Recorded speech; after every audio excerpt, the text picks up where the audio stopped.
Hi! Punta po kaming Dresden. Uso na usok. Ayan, super lamig na po dito guys. It's almost winter, no? It's 5:30. 30 in the morning. 5:35. Ayan, so antay po kami ng tren namin papuntang Dresden. Ayan, so abangan nyo kami doon guys. Dito na po yung train namin. Sakay na po kami. Kung nakaraan, sumakay ako ng... Ako ng class 1. Dito tayo. Dito kami sa loob ng train guys. Malapit sa daan. Tara. 1 ba doon? Basta Nalilito na po kami. kung ba yan? And guys, dito na kami sa Leipzig at bibili po si Joy ng kape. Ayan po siya sa likod. Parang ayaw na yun yung bumili. Joy, gusto mo mong bumili ng kape? Ayan, dito po kami sa Lucas store. Lucas. Ano ba Lucas? Ayan, dito po kami sa Lucas guys kasi bibila kami ng kape. Store ni Lucas Graham. Ayan si Julie. Tawang-tawa siya kasi marami daw siyang bread sa bahay niya. Tapos paglalabas kami, ang dami-daming bread. Parang matitempt ka rin kumain ng bread. Pero marami ka rin pa ng bread sa bahay. Ang laki-laki ng ng Leipzig. Ayan, so punta po kami sa next train. Pangalawang lipat na po namin to, no? Papuntang Dresden.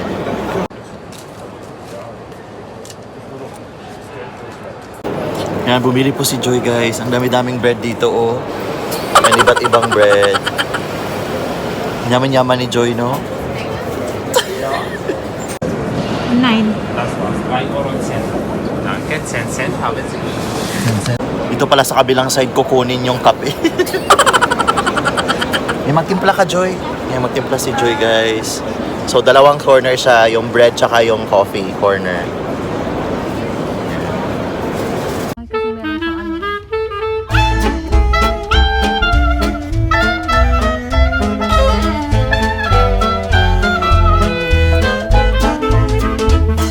Access to Dresden Congress Center and Dresden Fair. Ausstieg. Ankunftszeit ist heute um 8:49 Uhr. Unsere Zugfahrt endet dort. Sie haben Anschluss an Regionalbahn 31 nach Elsterwerda Villa, Oberküstebaude um 8:58 Uhr von Gleis 2. An S1 nach Holzschandau über die Sachsen Express Deutsche Anleger.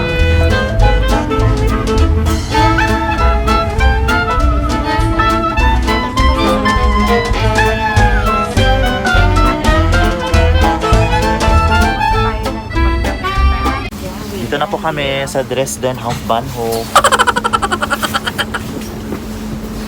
Baba na kami. Grabe ang lamig dito sa Dresden ngayon. Wow, ang ganda sa Dresden. Hanapin po namin yung mga dito guys, mga spots para makita po natin kung anong maganda ditong pasyalan, no?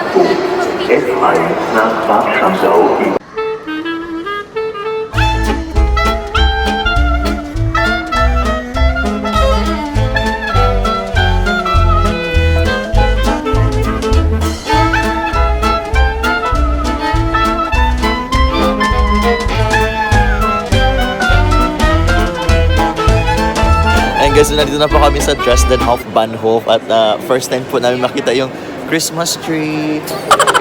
And they're so busy. Ayan, so naging photographer po si Maita.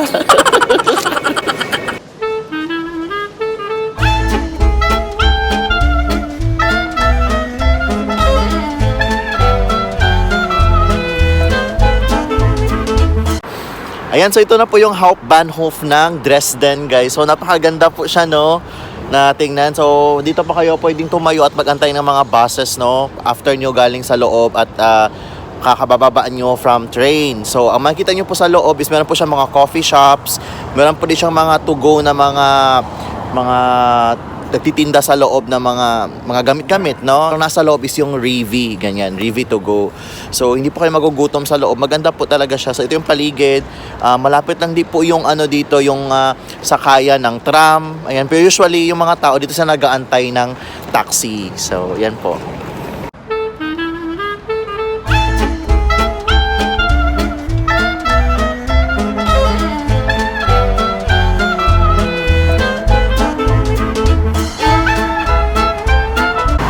Ayan, so ayan, nakikita nyo po yung tram. Yan, paparating na po siya sa atin, no? So, dito po sila nag-aantay yung mga passengers, no? Sa pag gusto nilang pumunta kung saan man sila ang direksyon pupunta. Ayan, yung tram po is color yellow. Ang ganda-ganda, guys.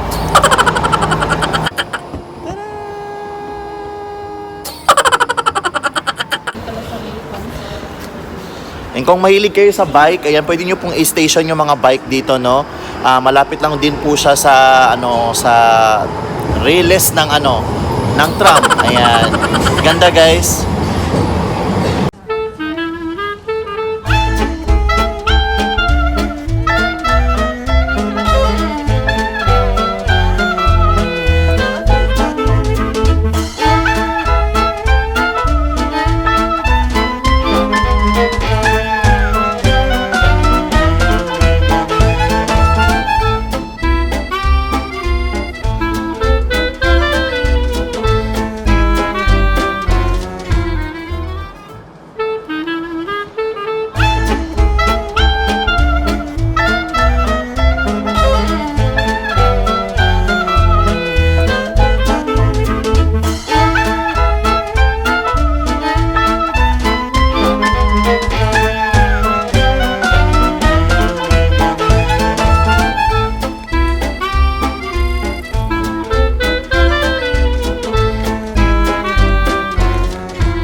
Guys, pumasok kami sa mall na sobrang lamig sa labas. Ayan, buti na lang dito merong heater. Salamat sa heater. Hi! Ayan, na po kami mag-shopping. Ang mura-mura ng mga tinda dito, guys. Parang nagsisale talaga siya. Tapos, ito yung pinaka-center pala ng ng Dresden. Yung maraming tao, no? So, yung Dresden, isa siya sa may mga pinakamaraming populasyon dito sa Germany. Kaya marami din siyang mga mall na makikita at parang ayan, busy din siya na seat.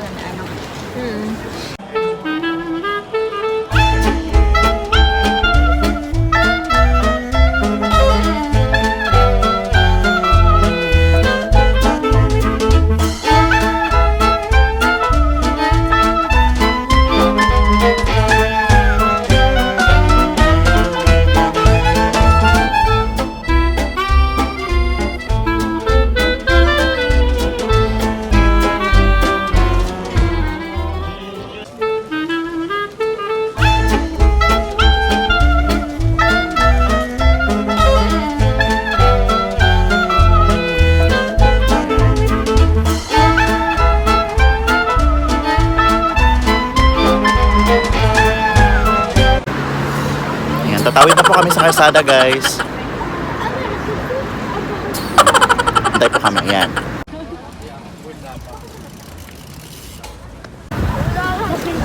Yan, nasa gitna na po kami ng kalsada. Diba? Dresden is the capital city of the German state of Saxony and its second most populous city after Leipzig. It is the 12th most populous city of Germany, the 4th largest by area after Berlin and Hamburg, and the 3rd most populous city in the area of former East Germany after Berlin and Leipzig. Dresden's urban area comprises the towns of Freital, Pirna, Radebeul, Meißen, Coswig, Radiberg, and Heidenau and has around 790,000 inhabitants. The Dresden Metropolitan has an area of approximately 1.34 million inhabitants. Dresden is the second largest city on the River Elbe after Hamburg. Most of the city's population lives in the Elbe Valley.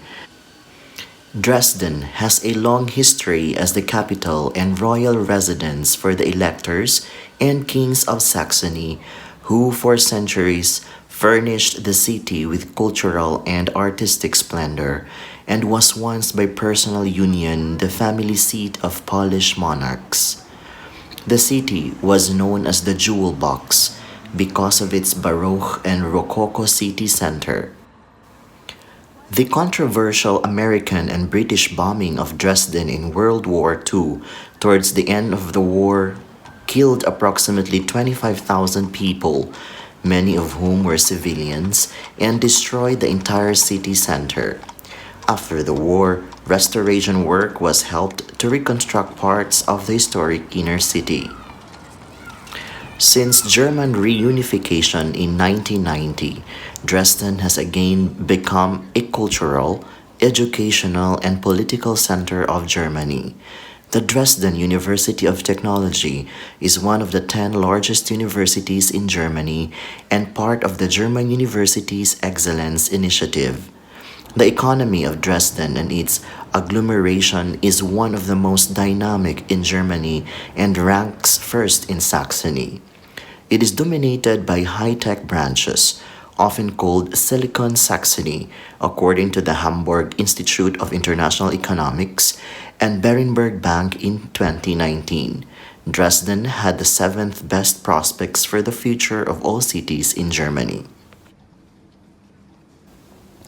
With a pleasant location and a mild climate on the Elbe, as well as Baroque-style architecture and numerous world-renowned museums and art collections, Dresden has been called Elbe Florence.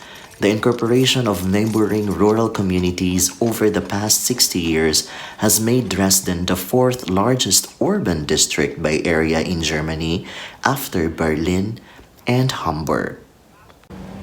Dresden is one of the greenest cities in all of Europe, with 62% of the city being green areas and forests. The Dresden Heath to the north is a forest 50 kilometers in size. There are 4 nature reserves, the additional special conservation areas over 18 kilometers, the protected gardens, parkways, parks, and old graveyards host 110 natural monuments in the city. The Dresden Elbe Valley is a former World Heritage Site which is focused on the conservation of cultural landscape in Dresden. One important part of that landscape is the Elbe Meadows, which cross the city in a 20-kilometer swath. Sachsen, Switzerland is located southeast of the city. Dresden is a spacious city. Its boroughs differ in their structure and appearance. Many parts still contain an old village core, while some quarters are almost completely preserved as rural settings. Other characteristic kinds of urban areas are the historic outskirts of the city and the former suburbs with scattered housing. During the German Democratic Republic, many apartment blocks were built. The original parts of the city are almost all in their boroughs of Altstadt and Neustadt.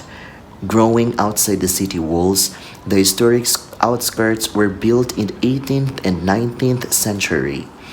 They were planned and constructed on the orders of the Saxon monarchs, and many of them are named after Saxon souvenirs. And guys, ay nagustuhan nyo po ang ating tour dito sa sa Dresden, no? Ang ating quick tour, and I hope that you will come and visit this place para din masubukan po ninyo at ma-experience yung feeling kung kayo ay nandito sa lugar na ito. Kaya hanggang susunod ko po mga travel. Bye!